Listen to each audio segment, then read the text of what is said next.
the idea came about after a lot of years of me working with a lot of support from a lot of gay men on developing a lesbian-centered approach to the psyche. And it was decided that it would be a good time for me to start talking about this more publicly. And the decision for me to do that, and I say it was decided because personally I was terrified, and if it was up to me I would have stayed in my cave probably for a lot longer. But there was a sense by some other people who've been guiding me that the time was right. And synchronously with the announcement of my starting to give these talks, I was diagnosed with cancer.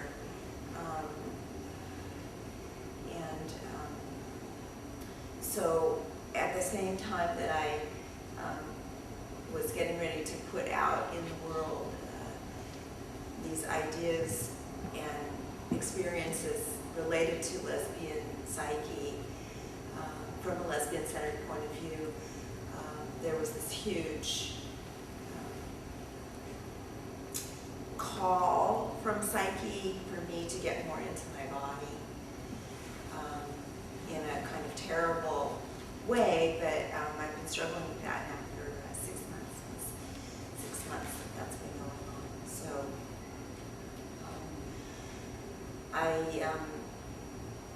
I'm very concerned always now about trying to be in my body when I'm talking. And I was having a meltdown earlier today because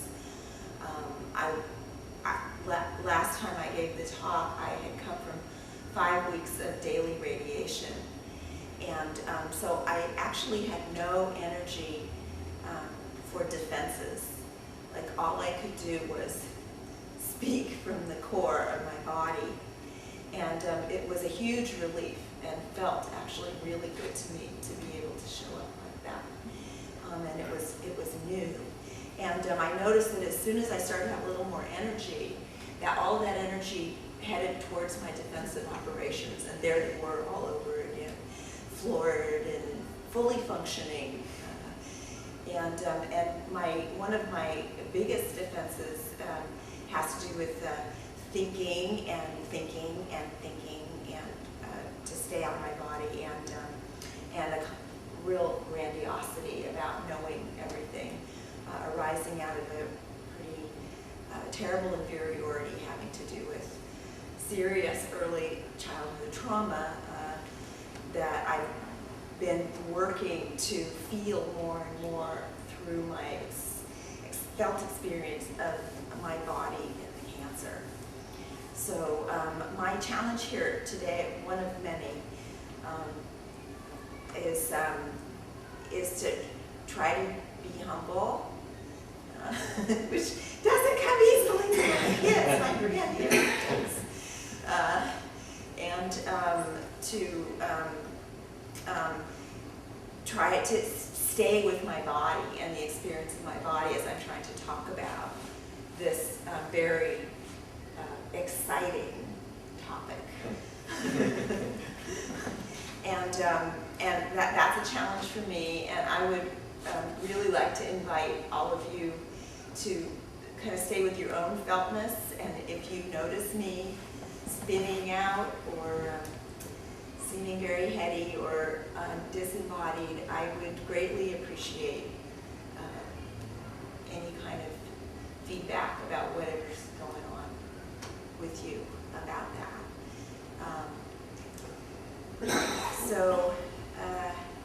Because the topic,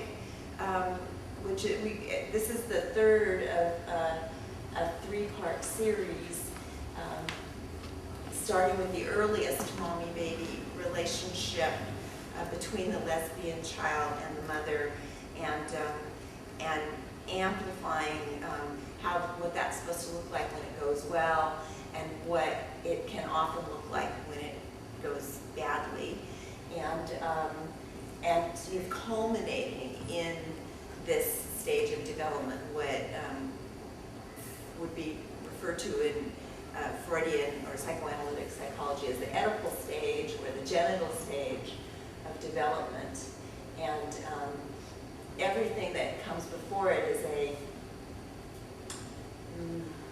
is foundational to this stage.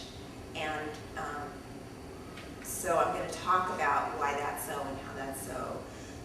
And I just want to say that I think the reason that my feeling is, from my own experience, is that these earlier stages are really important to work with, because the stage of first love with mother, the Oedipal stage, really sets the template for adult romance and the experience of adult romance. And so it's not just sort of an exercise in like, let's just see what happened in the past, so we can blame Mommy for how she fucked us over, but rather to really get into the feltness of what that experience is and how it is experienced ongoingly, day to day, in adult life experience, and interferes or affects what's going on as we try to have romantic love relationships, which is really what makes the world go around and is the basis for all esoteric spiritual traditions of self-realization. So it's really, it's no small matter to get into this business.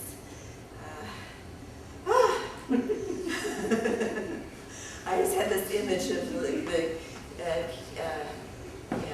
the symbol of it. If you're a lesbian, this great symbol of it, which is the clitoris, vagina, vulva, labyrinth, and all of that stuff rising up, and so she's here. And you guys are welcome to imagine your version. But one of the things that happened in sort of going through this, and I had some conversations with other people about it, including Roger, about how that particular symbol has been denuded of desire. That symbol is not about desire. And whereas the phallus is a symbol of desire, the phallus brings with it a feeling not that it's about procreation. This is all about procreation of phallus. Even if you're heterosexual, it's not all about procreation. It has other kinds of resonances. Whereas the vagina, which, and by that I mean the whole complex, probably better referred to as the clitoris, or the vulva, tends to be connected with mothering, the birth canal, and ideas like that. And so, or at least that's how it feels to me when I was trying to look at Mitch's writing and just translate it directly from the evocation of father and phallus to the evocation of vagina and mother. And it really didn't, it's not a direct translation in terms of feltness. So anyway, I'm like heading off already, and I was going to lay a foundation, so let me try to do that. I want to say a couple of things. I passed out some quotes, and this quote, there's a very lengthy quote in the first few pages that the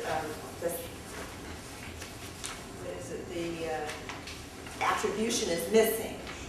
Freud's 1920 paper called The Psychogenesis of a Case of Homosexuality in a Woman. Not a very well-known paper, this, but pretty interesting stuff. And so I've got some of that in there. And I also wanted to mention that there's a translation, there's some other things in here, and there's a translation of Sappho's most recently found poem that was found just last summer. And between the time I gave a workshop at Antioch Part 1 and a workshop at Antioch Part 2, it's only the second complete anyway, it was translated for me by Hassan Moranzadeh, and I just want to give him credit for the translation, because the original translation that was publicized was completely heterosexualized the poem, and Hassan was able to evoke lesbian eros in his, quote unquote minor adjustments to the translation. But that's something to really notice when you're reading translations, like what can happen here, even like in a minute. Like here's the first announcement of the poem, and this had already happened. And then the last note I want to make, because I see this didn't make it into my notes either, is there's a quote here from The Well of Loneliness, which was first novel about out lesbian passion, written in 1928 by Radcliffe Hall. And it talks about a character named Stephen, and Stephen is the name of a little girl, a little lesbian girl, and that could be confusing, so I just want you to know that. So I think that's all the deep background here.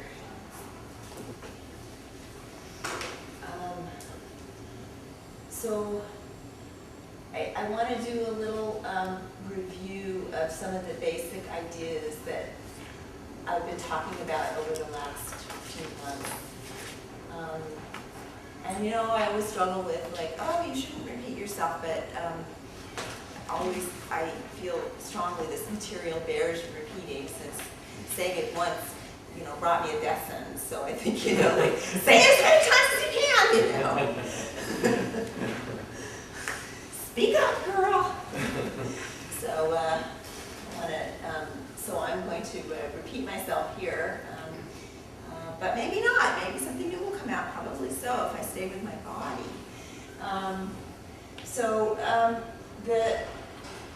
The idea here is that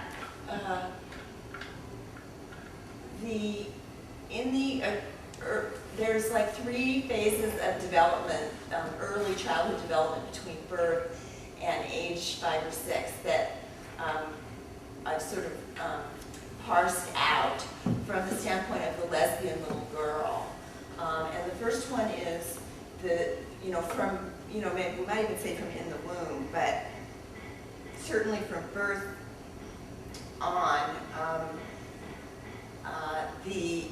the earliest interaction between the mother and her baby daughter,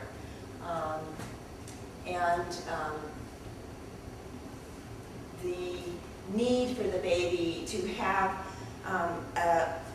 what Winnicott says, at least in the very beginning, like a perfect environment, so that she can feel a sense of safety and security in what he calls going on being. So there's a sense in her sense of existence that life goes on in a safe and secure and comfortable way, and that her needs are going to be met.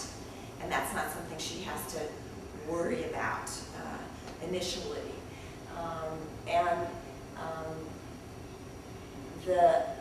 That moves into the mother's gaze at the baby, and how she regards the baby, and how she mirrors the baby, so that the baby begins to have a feeling of her own existence, that she exists